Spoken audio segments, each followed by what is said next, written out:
The last match you did, that was Misfits. I literally had 2 spars to prepare for that fight. Are you sure from a health perspective this is smart? I should not have even got a draw. Somebody had to get carried in to the scales. There's a lot of outrageous things that happen in the women's football. It's not acceptable. Like, I can touch on a few things. Hello guys, welcome back to the Girl Math podcast. Today I am joined with a very special guest, Lauren Baker. Yay, I'm excited. It's such a pleasure. I know, I actually, bro, the last time I saw you, you were doing your debut boxing. Yeah. Like in February. Yeah. I remember, you and T were the only people I can remember when I did the ring walk, because I was low-key embarrassed, low-key emotional, and I just didn't know what else to think. Like, when you get in the ring, you just go blank. Yeah. And it was just, I remember seeing you and T, I could hear you as well, and I just thought, no, this is gas. T it gave was me comfort. Screaming. She was actually screaming her lot. I think the next day I low-key lost my voice. Like, we were just like, oh my gosh. Like, if you look back at the videos, it's really embarrassing. No, it makes it though, because like, when you get in there, especially as like a debut fight, when you hear people that you know and they're there backing you, it just gives you that extra layer of comfort, even though you're in there by yourself and you're getting punched. Yeah. Like, when you can hear, especially during the rounds, it's like, I'm here, okay, this is fine. It's a controlled situation. But it was big. Big up to you two for coming out to support me. Honestly, like, that was bro. so... I've got to support. We've got to support each other. But yeah. I was going to introduce you briefly because you do multiple things. Now, boxing is obviously one. That's a recent side quest. I swear, you're always on side quests. Social media manager. Yeah. Footballer. Yeah. Content creator. Where does it stop? That's mad, bro. When does it stop? Where does it start and where does it stop? Like, I genuinely... You call it multitasking. I just call myself a mess at this point. Really? Because, do you know what it is? That is the world of freelance work for you. You don't know what could come at you. Like, I was somewhat settled. Yeah. And then most recently, I've been working with the Paralympics on a freelance basis, which was sick. Yeah. So sick. But that just absolutely consumed my life for a month. So if I've not responded to you, it's probably why. Literally, like, I was doing something like 30 TikToks a day, and it's just like... Along with training, along with just life in general, was crazy. But yeah, like, going from football to boxing was something I never imagined. My mum and dad were both fighters, but it was never something that I thought would be me. That's crazy. I never knew that. Yeah, mum and dad. They both represented Britain. Mum was judo, dad was karate. So damn, you got it in the blood. It's apparently so in the blood, and I just I mean, you won your debut.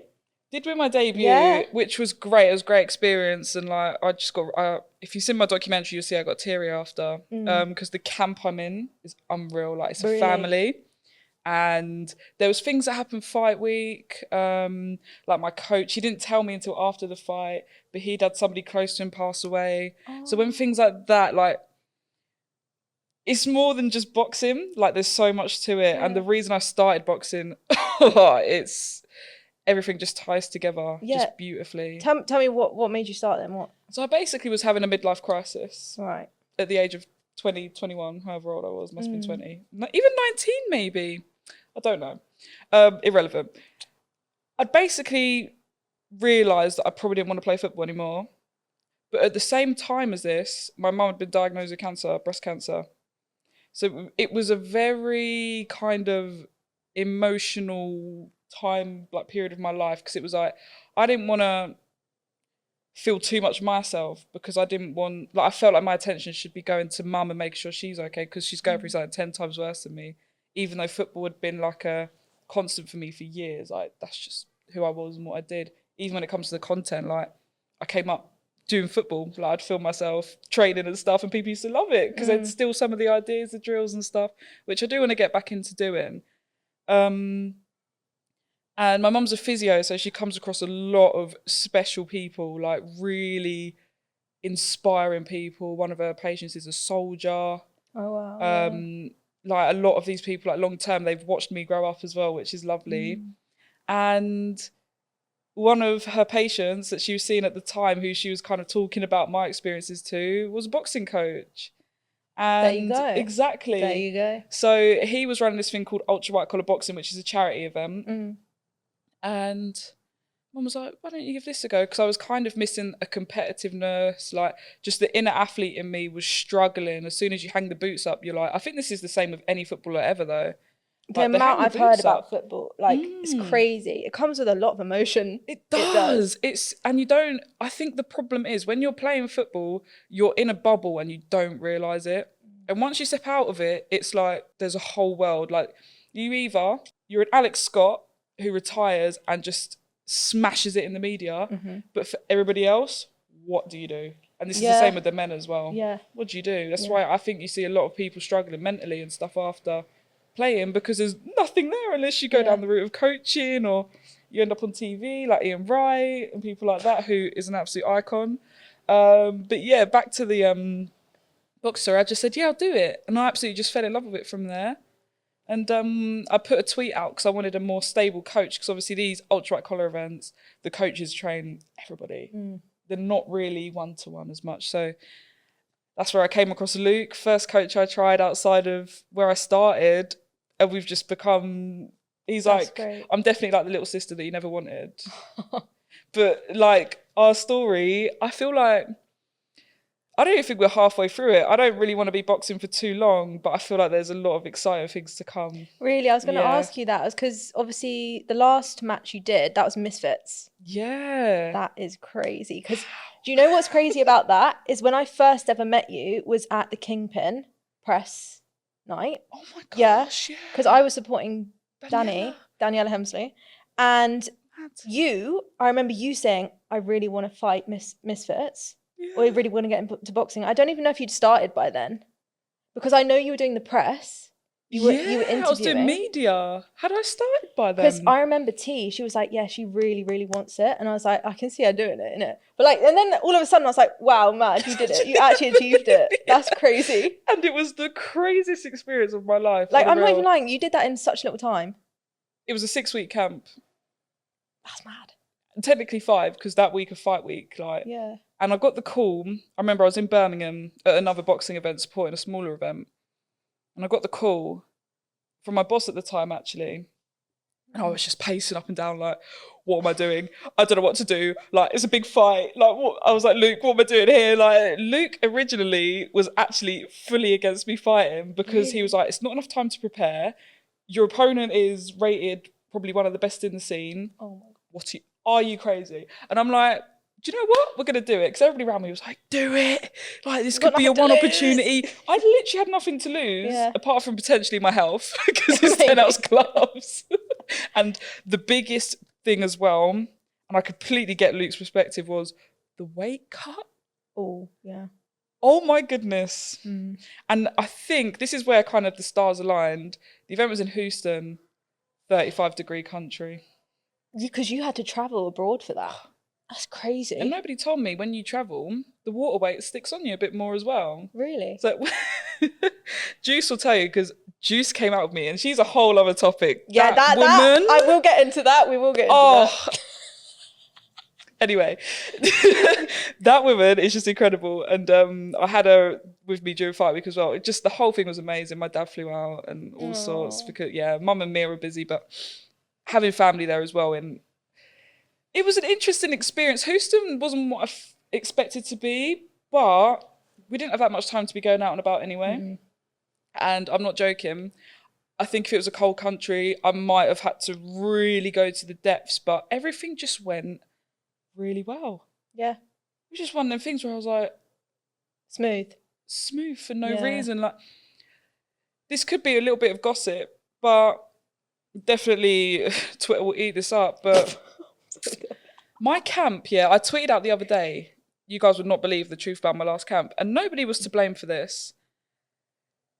I literally had 2 spars to prepare for that fight, which is ludicrous.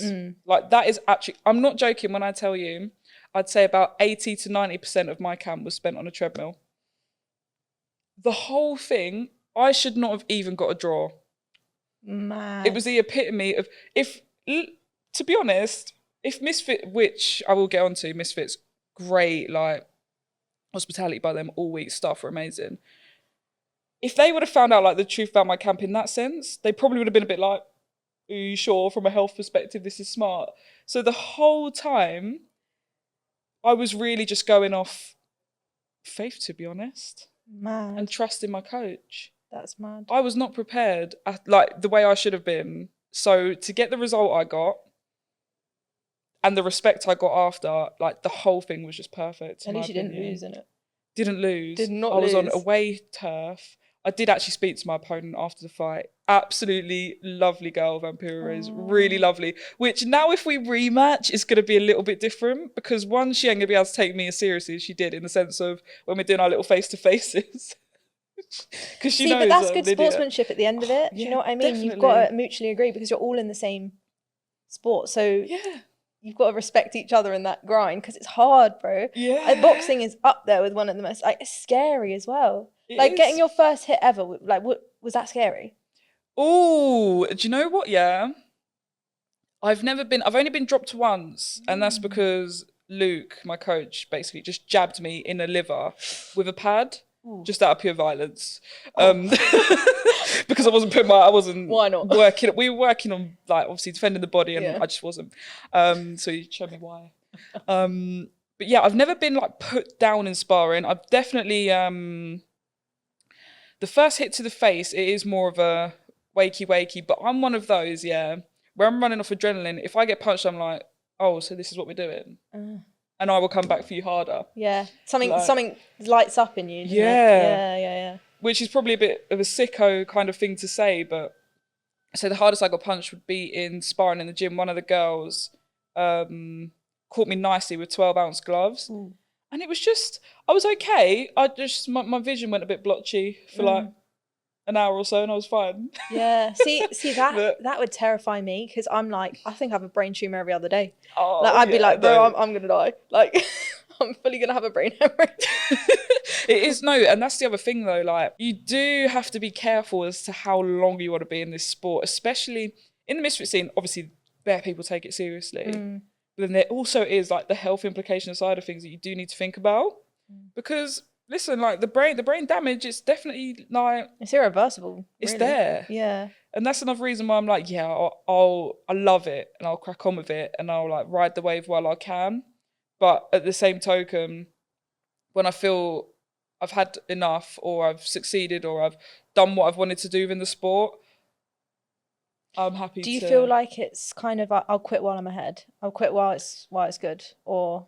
I definitely still have things to do now. And like, we always joked about, I really want to fight on this and stuff. And for it to actually happen and how like far we've all progressed in quite a short amount of time is really cool, I think. Like, do you know what it is? It's like, I mean, I don't know if you believe in manifesting or anything like that, but there's been times where I'm even in this area and I'm like, oh, it'd be so cool to have a podcast studio here.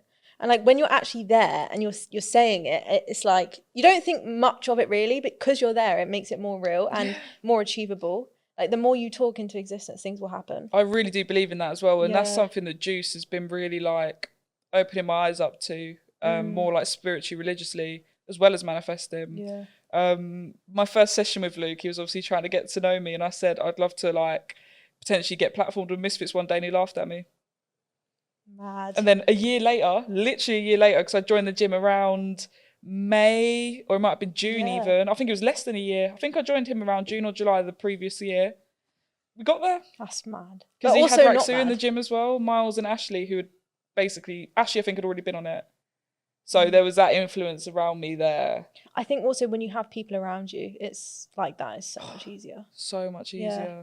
Like that gym is quite literally a family. Like that event that you and T came to, bare people from the gym turned up just to watch me. And it's so like things like that. It's like, and we all do it for each other where we can. We all do it for each other. We all show up for each other. That's nice. And that is very rare. Like I came from a team sport and I never felt that level of support in a team sport. So why is it when I step into an individual one, I feel even more support? I think it's crazy. I could be wrong here, but I feel like because boxing is such an emotional sport, and I feel like you have to lock in a sense where you've never locked in before, and you have to release these demons that like you've been pushing down. Yeah. Do you know what I mean? Like you've really got to go there. Yeah. You've really got to go there in your head. So no wonder it doesn't. Yeah. Surprise You do have to tap in. It's it is different when you're in camp and out of camp. Like even looking back on it, I'm like, what in my brain? Like what was going on in my brain at that time? What did I tap into to really maintain that level of focus? Because if I slipped up a good couple times, like I had no wriggle room, zero wriggle room, and you just got on with it. Like I just cracked on with it. But I do think it's because of the environment that I'm in.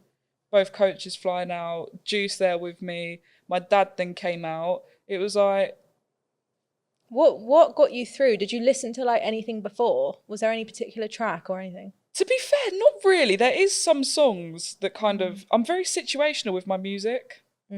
It's really weird. Mr. M is into music a lot, and he finds my taste really weird. Like when I'm in camp, my playlist completely changes. It's more like, actually, to be fair, I tap more into dancehall.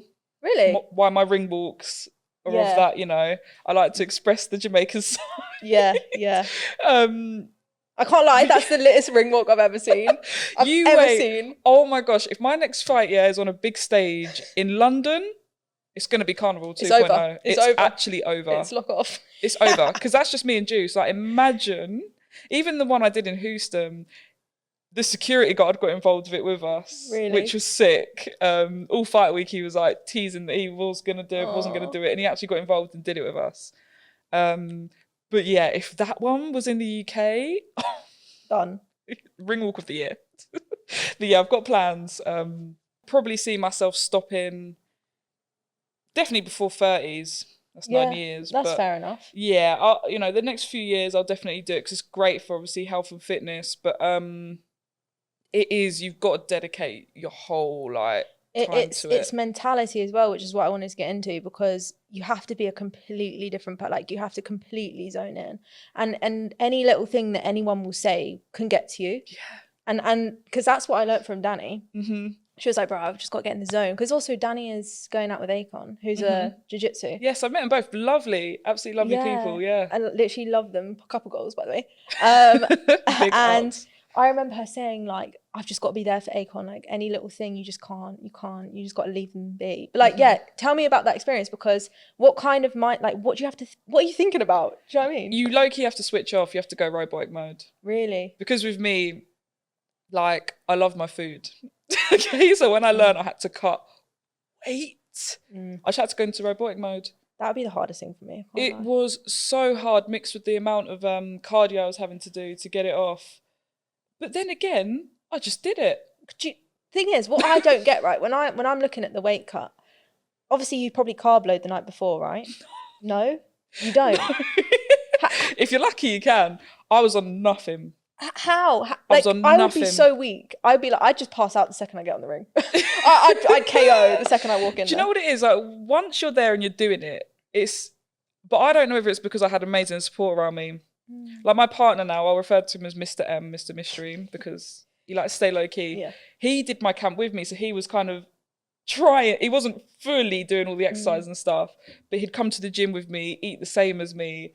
So when you've got support like that around you, it does give you the, makes you feel okay. Yeah, like it doesn't make you feel, because this is the other thing, like I think this is more of a female thing, but you do have to tap out of like your like I didn't get my nails done until my fight. My hair was a mess. Like you do lose yourself a little bit there, which a lot of people do struggle with, and I can definitely see it. My camp was short, but if you're doing that for a couple months, you do feel a bit abnormal. Because it's like... Well, it isn't a normal thing to do, is it, really? No, because especially for a woman. I guess for a man, instinctually, like, fighting is kind of in you. I feel like as a female, it doesn't really come naturally. It's definitely different, because then we've got other things to deal with as well. I can't lie, if I was on my period, I had to weight cut, and then I had a boxing match, I'd be like, this is too much for me. Because I get so anxious as it is on my period as well. Like, I'm done. I'm actually hit in the body, it is peak.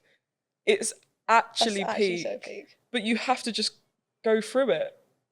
You have to, but it's the reality of it, like the reality of the sport, and your coach can be sympathetic towards it, but at the end of the day, like with the camp I had no time to be like, take it easy on me, because I had a fight. That's mad. And there was tears, like it was blood, sweat and tears really that went into it, even though I'm not much of a bleeder when I get hit. But that's the mentality I was going to ask you about as well, because when you walk into a ring, you can't question yourself. You got to be like, I'm winning this.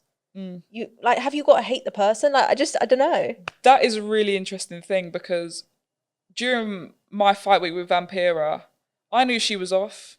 I could tell there was something wasn't quite right with her. I don't know whether it was a camp thing, maybe she felt underprepared, but you can't let on anything to your opponent.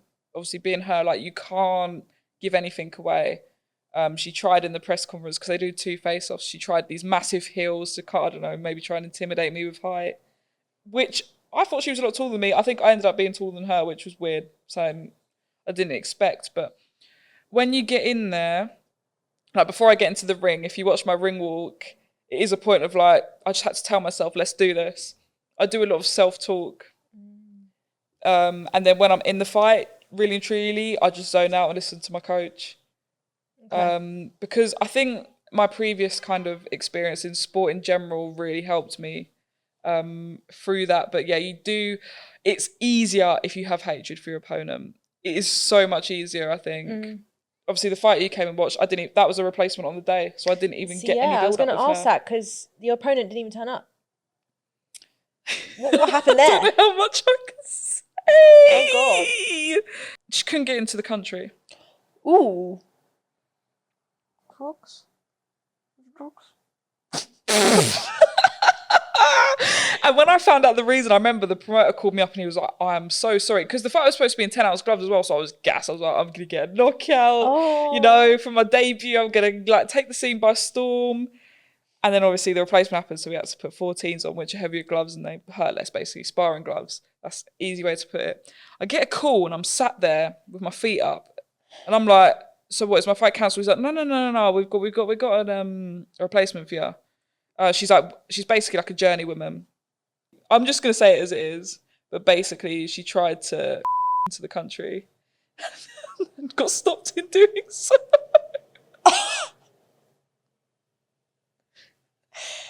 Imagine being told that on the day of your fight. Like, I just laugh.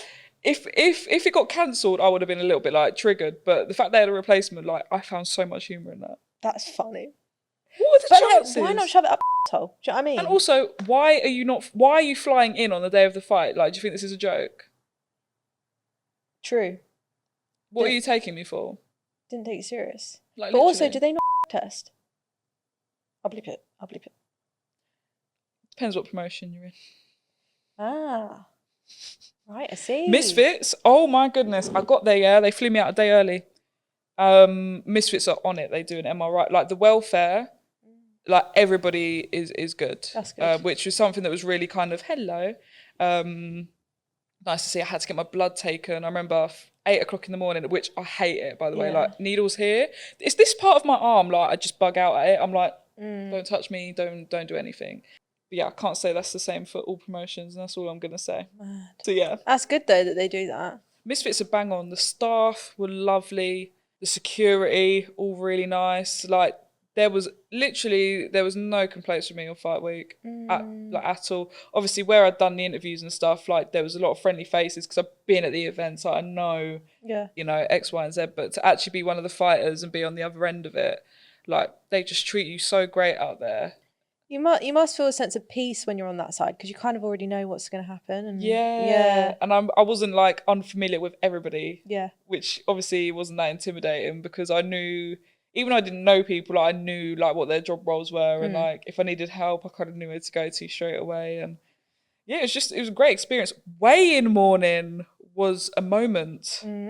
Like that was a moment. All I'm going to say is, like, the weight cuts that some people do on the day, like, it actually baffles me. Like, people were coming down. I'm not going to say who, but people were coming down gaunt, like, grey with the amount of water. I'm like, why? Obviously, there's science to it. I just did mine gradually and got there nice and smooth. But people were, I know, somebody had to get carried in to the scales. So it was trials and tribulations that morning. Whoa. And even to be fair, even though I did it as best as I could for myself. I was sat there so uncomfortable because I hadn't had anything to drink for a good, it's probably around, probably just under 24 hours or something. No water. Nothing. I didn't know there was a version of hangry when you're thirsty. And I found that out that morning. And I was one of the last to weigh in as well because they did the card back to front. And my fight was second. So I weighed in like second to last. I was actually like, and I've never consumed liquid so quickly. Like, I think I had 2 bottles of water and 2 bottles of Prime straight away. Prime, big up. I know. Big ups Prime. Sponsoring Misfits every day. But I needed it. Oh my God, I needed it. I can't even imagine, because I have a panic attack if I haven't had water in like 5 minutes. 24 hours, whatever. What the hell? You have to dry yourself out. Like a prune. No, literally. And obviously I wouldn't share certain pictures online, but I took a picture of myself morning of, and it's weird. I learned a lot about how to manipulate like the body, the human body, that at camp, because it was an experience, like freak. But yeah, it it was something. But I think because it was a positive experience overall, like it's hard to see it as traumatizing. But yeah, I'm gonna try and make sure that I don't have to do something that extreme again, because doing that a good few times, then it will probably become a bit. Yeah. Can't be healthy after a while. No, not at all. That's why I'm not trying to do it for too long. Like, I'm enjoying it. I'm competitive, love it. You know, it's a great platform, great people. I think it's a great experience. Yeah. A great experience. And something that you'll look back and be so proud of yourself for doing. Yeah, no, literally. Yeah. Especially coming from a team sport, like standing on your own 2 feet when it is just literally you. Right, let's talk about Juice. Because she is a whole topic in herself. Because the first time I actually met her, saw her, was at the ring walk for your debut. Okay. And that was pretty mad. It was a Jamaican style, got the flag. Bro, it was an experience I've never experienced before. Like, I've seen ring walks before, but that was just different level. That is especially for a female ring walk. Like, that was the best one I've ever seen. Best one I've ever seen. I just think we're not pro boxers. Okay, we might be on Box Rec now and stuff like that, which is sick, but you have to sometimes remember why you're there and what got you there. Yeah. And that is what is so cool about this whole journey, like tying it back to like what the platform, the audience that got you there, still maintaining that level of entertainment, even though you're about to step into a ring. But Juice is actually quite funny, because the day I met Juice was just pivotal. I don't think I'd be sat here right now if I didn't go to that day. Really? Because that's the first day I met Tahir as well. It's ridiculously sickeningly crazy. Oh. So Deji, DTG, it's kind of died out now, but he was setting up like a space for people to make content. And I can't remember where it was. I think it was somewhere in Hackney. And we all pulled up, and Juice came a bit later. And I just remember hearing the American accent. I thought, right, I need to talk to this woman, just because she brought a different energy.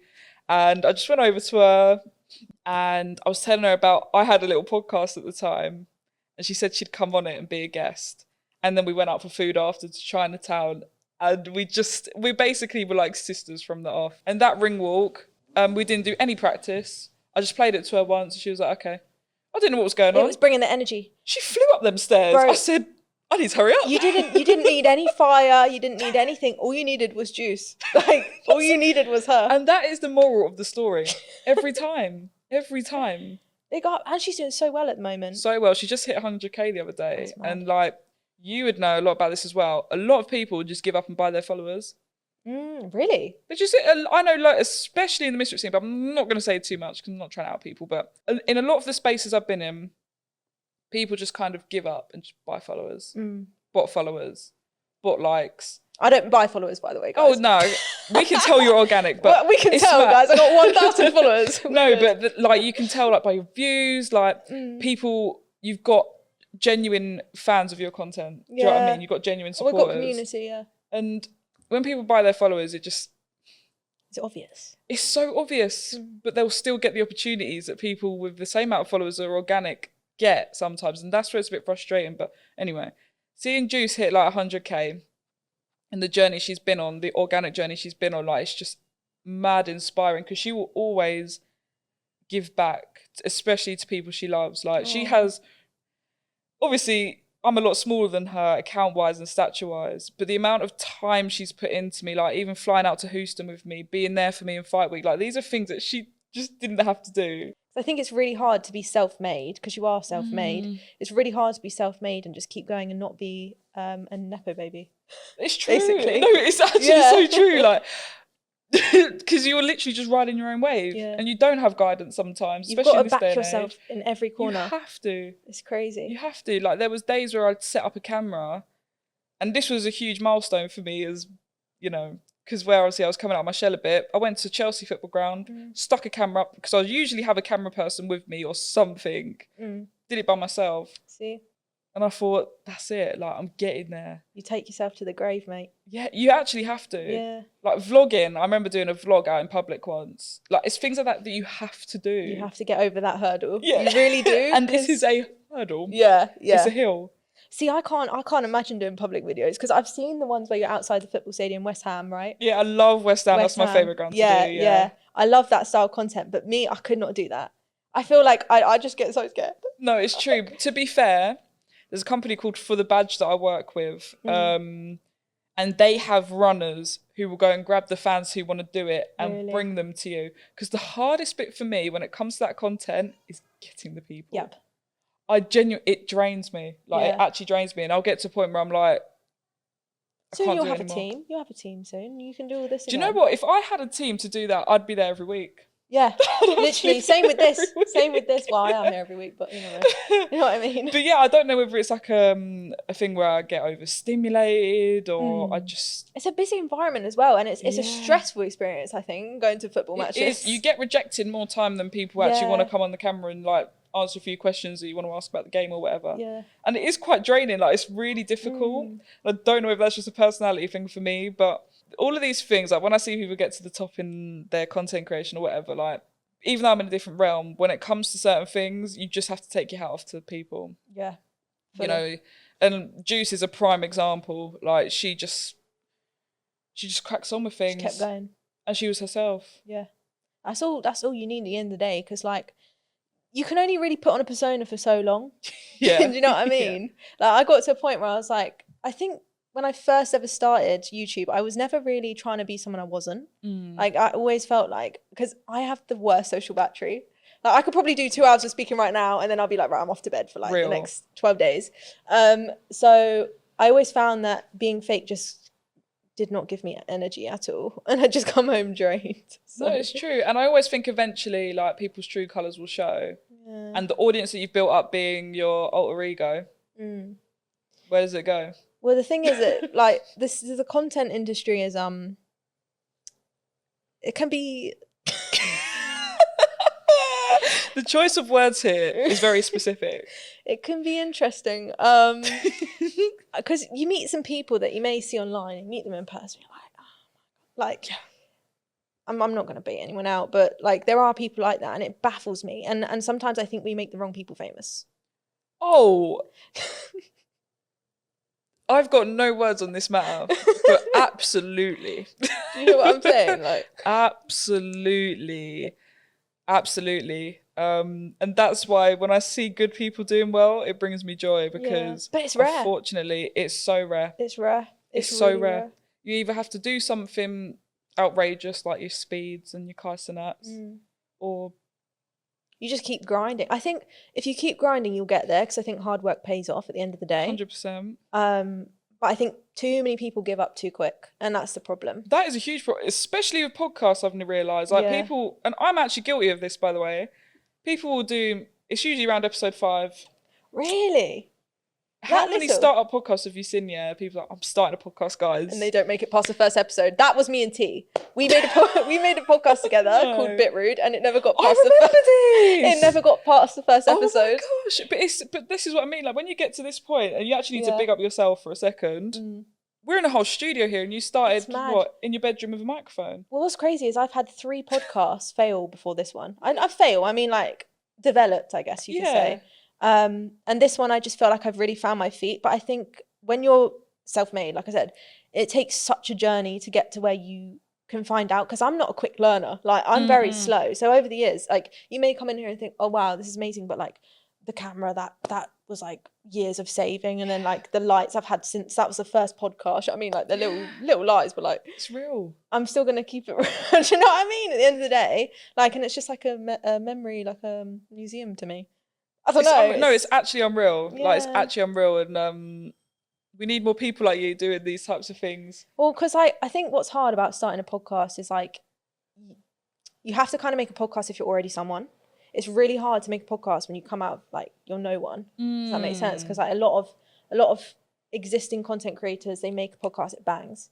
So that's why I think a lot of people give up. But I would obviously advocate for real people to just start. I think so. Honestly. It'd be so like, I was saying this the other day, even though it's not really related, like, you see the shows like I'm a Celebrity, and if they just did that with real people, I bet you it'd be just as entertaining. Yeah. But it was like when Love Island's first started, like we got just real people that started work. Now it's influencers. And look how much we invest into them. Yeah, it's crazy, isn't it? Like we Chris all and sit Ken. there at 9 p.m. Yeah. Just Like watching the best era of Love Island was Chris and Ken. That's the only year I watched. But I love the Molly May season as well. Yeah. The Amber. I always just remember Anna screaming at Jordan. Yeah. And that was like iconic for me.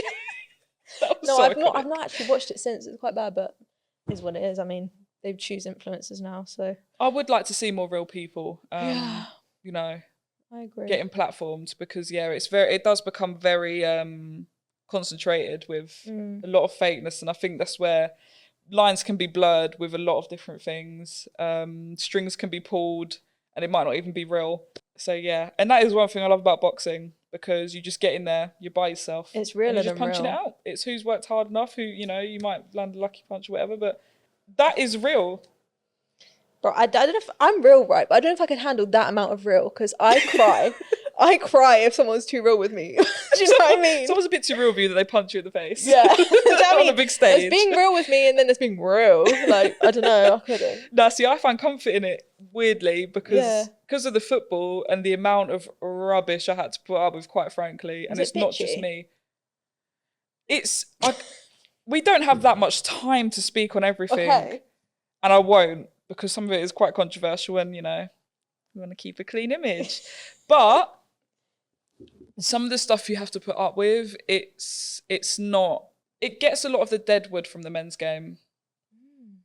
There's a reason why these coaches haven't been able to break through, and the women's football gets all of that. Wow. Yeah, there's a lot of outrageous things that happen, and it's not acceptable. Like, I can touch on a few things. Kit sizes, for example, you're forced to fit into kits that might not be too flattering or might be a bit revealing, and loads of clubs just don't show any mercy. Wow. So you can't even be like comfy playing your sport sometimes, and it's fantastic. But do you know what's crazy? The women won the Euros.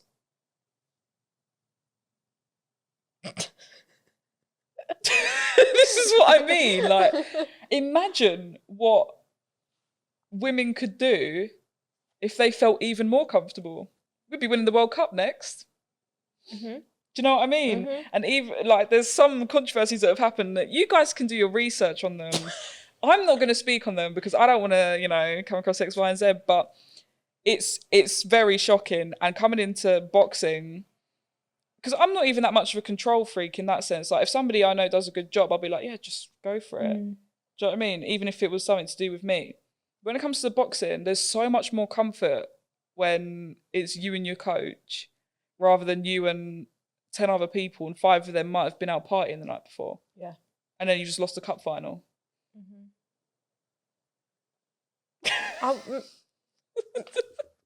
Men's football, right? Yeah. Okay, right. I don't really support football. Like, I know a little bit about it, but Harry Kane needs to retire. Oh yeah, he's cooked. Bro, he's actually cooked. What was the Euros? Come on now. I'm so glad he got subbed off, but I just need to see a bit more energy. Like, I'm not trying to see somebody walking around the pitch and you're supposed to be playing up front. Like, I'm really not trying to see it. Like, we're having to score goals from the halfway line just because bro doesn't want to move. He's got banging right foot on him. Don't get me wrong. Like, when he's in the box. Thing is, I used to support Tottenham and I used to big up Harry Commiserations. Kane. Yeah, not anymore, but yeah, I used to big up Harry Kane, but I don't know what happened. Do you know what? Like, that is the moral of the story. Like, what happened? Because he's probably been the golden boot in Germany as well. Like, and he was winning golden boots in the Premier League. But it came to the Euros and bro just switched off for a sec. He said, you know what? I'll allow it.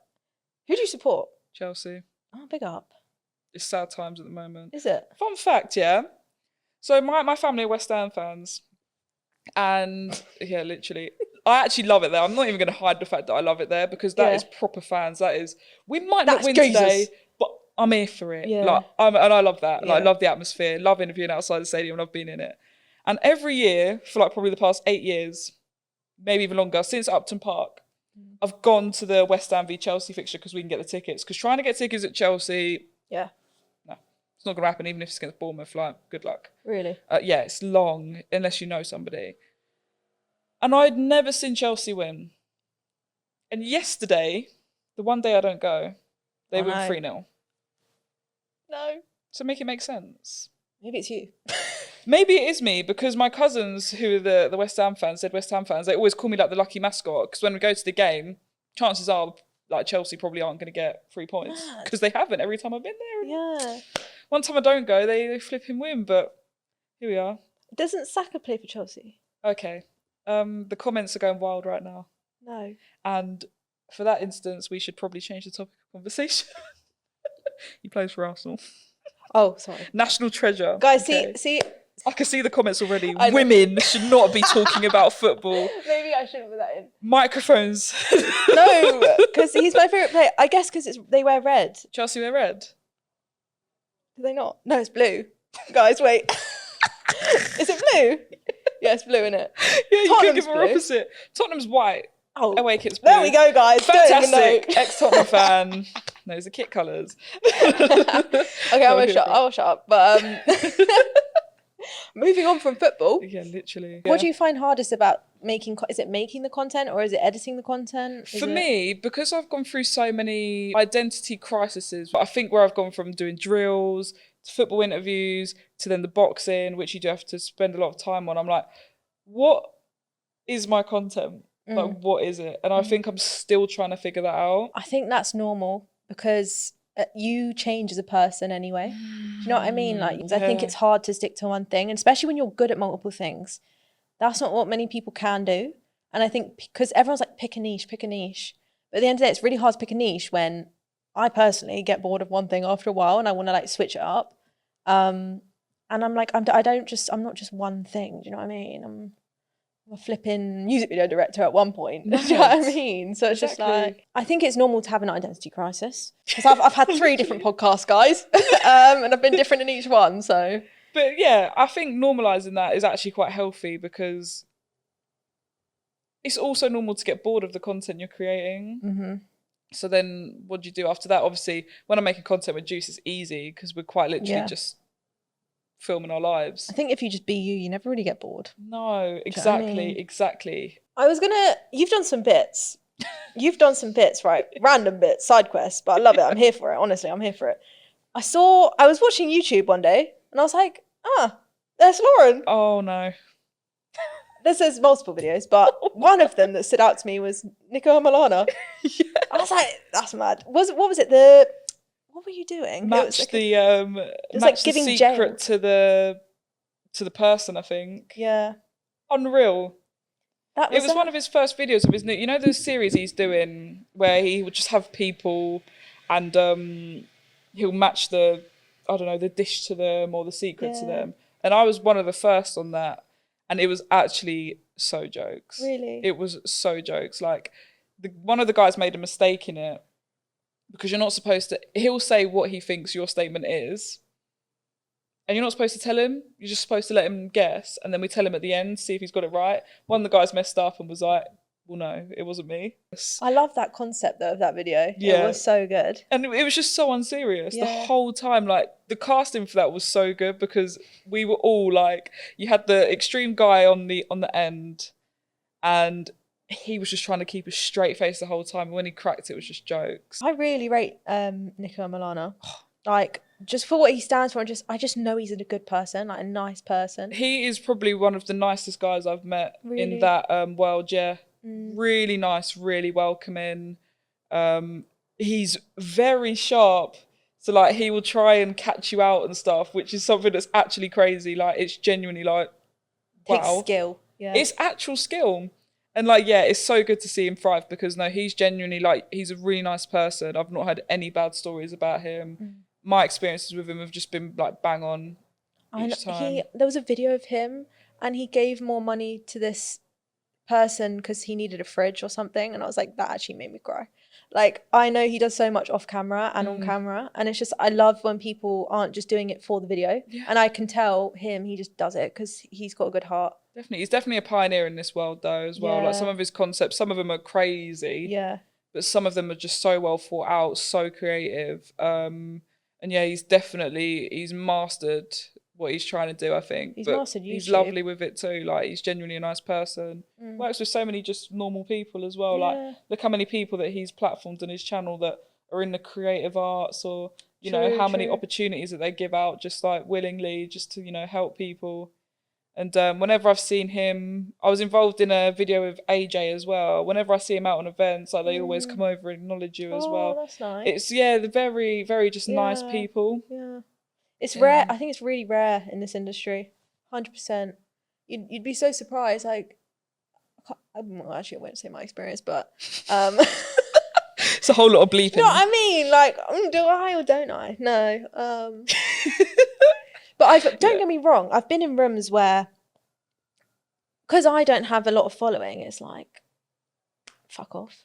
Do you know what I mean? Like, I can't stand people like that, because at the end of the day, I don't see someone that's got a lot of following and think, oh my God, they're famous. Like, I don't bug out about it, because I'm like, they're literally just a person that's done well. Like, and that's what gets me, when people are just so involved with numbers and so involved with this and that. Because at the end of the day, if you're a true creative, I think you don't really care, really. No, you go and, like, you know, because sometimes you could have 5,000 followers and be able to drop absolute gems to somebody with 150,000. But that person might have got 150,000 because one video they did back in 2015 went viral.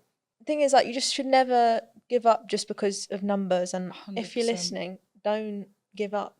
Just because, like, bro, I think I started with an iPhone and, like, do you know what I mean? Maybe my iPod at the time. I need to find my old iPad, bro. I was vlogging at the age of 7. I love that. I was vlogging at the age of 7. So you're going to have footage. Yeah. I've got footage. It goes way back. Love that. Yeah. I would say the same, but I'm not going to bait myself out. So I know my mum will drop videos, okay? And she'll tag me and it'll be done. But you can't get too wrapped up in numbers, but unfortunately some worlds, it's really important to have a certain requirement. Yeah. But then again, it depends what you want out of things. Because I did an advert with Google, and you know, it wasn't based on my platform. Yeah. Anything is possible, like, genuinely. Like, even if you're just grinding, even if you don't hit like 1 million subscribers, you could still get so many opportunities because, you know, a company comes across you and they're like, she's perfect for what we want to do. Yeah. It's not always about following. I also think if you chase the numbers, as soon as you get to the number, I think you're just going to be a bit surprised. I genuinely think, like, I've got to stay so content with. I think because I've been doing it for so long, that's the thing. Like, I'm not chasing numbers anymore. There probably was a point where I was like, yes, I'd love to have, because obviously, like, that's how you earn money through this stuff. Yeah. But I think now I'm just at a point where whatever happens, happens, and, like, I just like talking to people. Do you know what I mean? It's so true, yeah. And, like, I love helping people. I'm getting a doctor on soon. No way. That is sick. Yeah. So, because I've got mad health anxiety, so I'm going to ask him all the shit. Love that. Yeah. That's the thing, like, the variety, and, like, people don't have to have loads of followers to not be on camera. Like, you'd be surprised how many people are down to just chat. Yeah. And just, that's why you just got to put yourself out there, as hard as it is. Yeah. The biggest thing I struggle with is networking and, like, speaking to people, because I don't have a social battery, for one, and two, I'm awkward. And first of all, talk to me first. Yeah. Please. Yeah. I will not come up to you. I will hide in a shell and be like, you have to come up to me. And if you don't, you know what would be my worst nightmare? Soho House. Oh my goodness. Do you know, like, I would probably just be a shell of a person. I'd probably just jump in the pool and just sink and not come back up. Like, I dead ass. Just be in the corner. Yeah. I can completely relate with that. Yeah. Like, concerts. I'm either seating, if I'm on the floor, I'm at the back. For sure. Right, guys. This is a segment of the podcast called Elephant in the Room, where every guest comes on, I ask them, what is their elephant in the room? This could be pop culture, this could be a personal story, or this could be anything that we're talking about, really. So, yeah, is there any elephant in the room you want to address? Elephant in the room. I don't know about you, but, like, on my feed, all I'm seeing, especially on Facebook, the Facebook mums love it, they indulge in it, is the breakup of Molly, May and Tommy. Yeah. I can't lie, when I first saw it, my jaw did drop and hit the floor. I made a whole podcast episode on it. Did you actually? Yeah. And as you should. As I should, but I was here feeling sorry for Molly. Same. When I'm Team Molly every day. I really think it was PR, no? Ooh, the Facebook mums are gonna go crazy. Really? I don't know about PR. It's so difficult, isn't it? Because of like the way it was done and the way that Tommy's statement was a lot more simple than Molly's. Well, what do you think about it then? You think it was genuine? I think so. Yeah. I think so, because why would you... The reason that we all know them is because of their relationship and watching them blossom on Love Island. Do you know what I mean? Obviously, he's in one of the biggest fighter families in the world, if not the biggest. Yeah. So people, if you were involved in boxing, you might know of him. Molly was kind of doing her own thing, I think, wasn't she? She was kind of going down the influencer route. But the main reason why we all know them and why we're all invested and why we all probably are still gossiping about it now, like I'm seeing, it's because we saw them on Love Island, which is a show where everybody talks about everybody. Yeah, true. So for me to think it's a PR stunt. Because at first I was very much like, it's not PR, it's real. But I was just thinking it was so abrupt, because obviously I heard that he'd landed and she did it as he landed or something, as he got back in the country. Yeah. Which, I don't know, it just kind of came out of the blue. But then I wasn't shocked. I was shocked, but I wasn't, because obviously I'd seen all this stuff in Dubai and heard things. Obviously, we allegedly, could be rumours. But I wasn't too shocked, which is why it makes me think maybe it's not PR, but because she's launched, maybe, and that's now popping off, because love you, Molly May, but I think she did fall off for a bit after having a kid, which is natural, normal, and I do think maybe it is PR, because they're like, right, what could cause controversy? What could cause this before I launch this brand? Because everyone left, right and centre, this is a controversial take, is launching clothing brands. This is actually opening a different realm of my brain right now. See, this is my take on it. Because everyone's mum's, son's, daughter's dog is releasing a clothing brand, and you can only do so much. It all looks the same. So what makes you stand out on the market? You, the person selling it, because everyone wants to be like you. They idolize you. And I just think because she was falling off a little bit, she wasn't really doing the content she used to do. She dropped out of PLT. I just think it makes sense. The timing was giving PR. Yeah. It was the timing that makes it sus. I've actually never thought of it like that, but that is low-key, like, I could definitely see that. But what makes me upset is that if that is the case, I'm sad for Tommy. Yeah, because even yesterday, watching the fight, bro was on the screen getting booed. Because the thing, Molly May, I'll stay on that topic for a bit. Molly, when I've got a morning to myself, I will just whack her on, because she is like a... Calming. She's so calming. Yeah. Whack a candle on. I'm watching Molly May. Because I actually have always just... whenever she did vlogs and content and stuff, I've always just watched it all. Yeah. I think she's great. I think she's really... I've got a lot of respect for her, and I like what she does. Like, I'm here for her. Right, guys, that is it for the episode with Lauren, and I want her to give out her socials, because you guys got to know. You got to be following, because you don't know what she could be doing next. All the side quests, I can't lie. No, quite literally, like, it is a shambles. I'll probably be equestrian next year or something, riding horses. Who knows? But it's interesting. In the Sahara Desert, flipping, digging holes or something. But yeah, socials are Loza Official, by hook or by crook. Loza Official on Instagram and Twitter. And TikTok. Oh, we've got the ats on everything. Come on then. But on Twitter, it's with a 0, not an O. Okay. Just couldn't get there. Yeah, if you guys aren't following the Girl Math Podcast, we got the full handle now, at Girl Math Podcast, which is great. And go on there for updates, because I'm always updating you guys on what I end up doing. My side quest with the dentist, been going through that lately, and scans because I thought I had a brain tumour. Like, there's just loads of random things, you know. Health anxiety. We are having a doctor on. Funnily enough, I don't know when that'll be, in the next few weeks. I don't want to give away next week's guest, because you'll just know.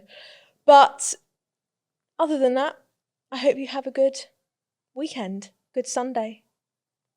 I hope you've enjoyed. Goodbye. I actually love it. I love how, like, personable it is. It's so great.